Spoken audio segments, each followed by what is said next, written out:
Hey guys, thanks for joining me for another Dokkan battle video, and today we are taking on the newest stages to the Shadow Dragon event. We got 3 stages, Naturon, Shenron, who we're going to see right here, Naturon, Shenron, and then we've got Ice Shenron, and oh gosh, whatever the other one was, but there's 3 of them. So what I figured I would do here is I just love this Dragon Ball Saga team so much, so I'm going to try to ride them through every Shadow Dragon fight.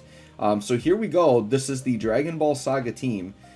Taking on Naturon, Shenron. And Yamcha the GOAT just says, I'm going to dodge turn 1.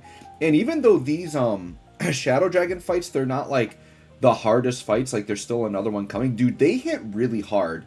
I don't remember if it's this fight or like the second one, because I pre-recorded all 3 videos. I just got to voice them over now. But one of them, I was taking like 300k normals, like turn 1. Like, these guys can hit hard. So they are not pushover fights by any means. And you can see there, this guy's pretty tanky. You know, Ader there didn't do very much damage at all on a super attack. So, definitely not a pushover fight. And I think this one has 2 phases. I think the ice fight, actually this next 2 fights I think only have 1 phase. But we'll double check as I get those videos uploaded, right? But the big thing this guy does, and you know, he messes with me a lot, but he locks turns. Almost every turn I got locked. And locked me incorrectly. So right here I've got the Bulmas reversed. The int one there, I wanted them in slot 3, and they ended up in slot 1. And then the STR Bulma, who I wanted in slot 1, ended up in slot 3, but that's just how it goes. The nice thing, though, is if you run a really cohesive team, the locking doesn't hurt you as badly, right? So this team here is so cohesive because they've got all the Dragon Ball Saga links, so like no matter who ends up being locked or on rotation, provided you don't have 2 Bulmas touching, that's the only part you can kind of get screwed. Everybody else is going to share at least, I think, a minimum of like 3 links, right? Because they're usually going to have like a couple of Dragon Ball Saga links and like Fierce Battle. So like you've always got at least 3 links active with these guys, which is pretty nice. So right there, Goku getting locked in slot 1, or no, he got sealed. So getting sealed is actually fine. So yeah, the first phase locks. Now this is the second phase, and he's going to do a lot of sealing. Goku getting sealed there is kind of unfortunate. And type disadvantage, I am a little bit worried here, but we chance it. Like, we don't know what the damage looks like. So here, Tech Bulma is getting supered. And she tanked that. Now, the fact that she took 67k there, that told me that that was that with her 77% damage reduction on. And the thing with Bulma is you notice she dodged right away. Dodging counts as like a proc to like try to get that off. So she probably procced it on the dodge and then had it for that attack, which was really good. Goku here, you can see, taking like 10k normals. Like, that Tech Bulma just tanked a really heavy super attack, which is awesome. That's why she's so good. And then Yamcha just dodging. Or not dodging, but, well, he can dodge, but then also, guarding. My Yamcha can dodge because I think I gave him a full dodge build. I don't think he has dodge inherently, but I did do a full dodge build on my Yamcha. Now here is finally like our first rotation that's like actually set up properly. I decide to use Whis here because I'm too worried about physical Goku. The rest of the rotation was fine here. It was just physical Goku. I knew like type disadvantage, he would get absolutely annihilated here on a super. So I just had to use Whis. I wasn't like going fancy for no item runs here. I just want to get these done. And this Dragon Ball Saga team, I just love it so much. It's so good. So good. So, and Goku putting up 10 mil attack stats, you know, STR Bulma just makes everybody look so much better. I cannot wait for this kid Goku to return. I got to get him rainbowed. I use him so much. He works with so many teams. Just got to get him done. So, sure enough, we're getting super type disadvantage. And look at the damage. 321k with the Whis on. So, Whis actually saved us there. I needed the Whis. So, I'm glad I chose to do it there. Now, I know I've got Whis on this turn. Of course, Goku gets sealed again, which is actually fine. He's type disadvantage. We can still do his active skill if he's sealed, so we can still get the active skill super off. Sure, we'll take a little bit of damage there. STR Bulma in slot 1. Yeah, we're going to orb up, make her look really good this turn. Unfortunately, I can't get a lot of healing here, but Tech Bulma does heal on Rainbow Orbs, so we try to get some Rainbow Orbs. Yeah, I got a little bit of healing there off of Tech Bulma, which is nice.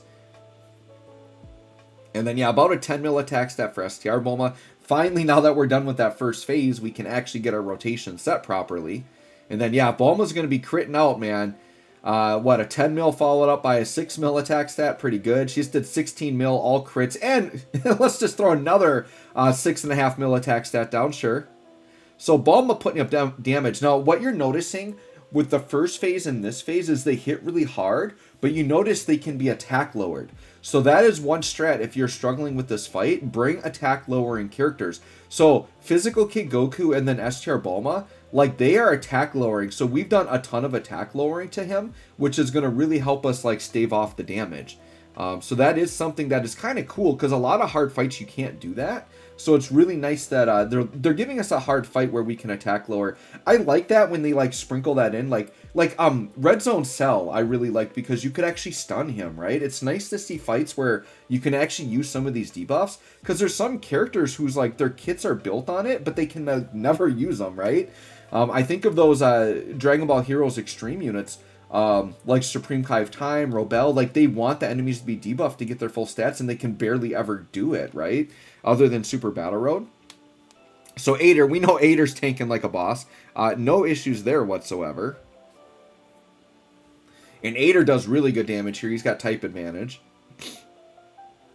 Dude, Ader is so freaking good, because he tanks everything and still puts up like 4.5 mil attack stats, which isn't crazy, but like considering he's just a wall that cannot be defeated, like I'll take it. The only thing that could have made Ader better is if they also made him a support unit, but that would maybe be a little too busted. What if when they easy A him, they give him a support passive? That would be insane if they did that. I feel like they're more likely just to make Ader do crazy damage and just keep him defensive is probably what they'll do. Alright, Int Bulma getting sealed is finally like the correct character we want to get sealed there. Now we've got the STR Bulma turn, so I'm thinking it might even just be GG here, right? So I'm kind of tempted to not use an item here, even though Physical Goku's taken a lot of hits, but we've done so much attack lowering, right? Bulma full heal, she's at 800k defense. So I don't remember if I chanced it here. Yeah, I chanced it here without a Whis, because I know I've been attack lowering him, right? Bulma with 16 million. She's got another guaranteed super coming. This Bulma turn is one of the most insane turns in the game, because there's a 16 followed by a 10, and then she could additional for another 10. Which she additional but didn't get it. But if she got an additional super there, that would be like a 36 mil attack stat turn. Well supporting. Like she's crazy. With like 800k defense and damage reduction. It's wild. Bulma's pretty wild. Yeah, there's another attack lower, right? So all these attacks Physical Kid Goku's doing, he's attack lowering, right? And he does a lot of additionals usually. So we didn't get an attack lower there. It means we've got him fully attack debuffed as far as we possibly can. Like he cannot be debuffed any further on attack. So that is one of the keys here. So let's see. So double digit normals. Now we're going to eat a super type disadvantage here. No Whis. And he tanks it for double digits because we did so much attack lowering. So much freaking attack lowering. So that just shows you how powerful that is. And that's kind of the, you know, I could see a player walking into this and getting blasted like turn one, being like, this is impossible. How do I do it? You got to have a few tanky characters, but as long as you can attack lower, that Kid Goku is not the tankiest character, and he was type disadvantage and tanked it for double digits. So if you properly attack lower, you can get through with like not as good defensive characters in here for sure. So that's the one thing you have to pay attention to. And I believe the second fight that I'm going to be recording a video on, I think that one also can be attack lowered. And then Ader with the finishing blow and the attack lower. So like Ader's attack lowering, Bulma was, and Kid Goku was. So anyways, guys, there you go. There is Naturon Shenron. Let me know how you handled this fight. Thanks for watching. We'll catch y'all on the next one.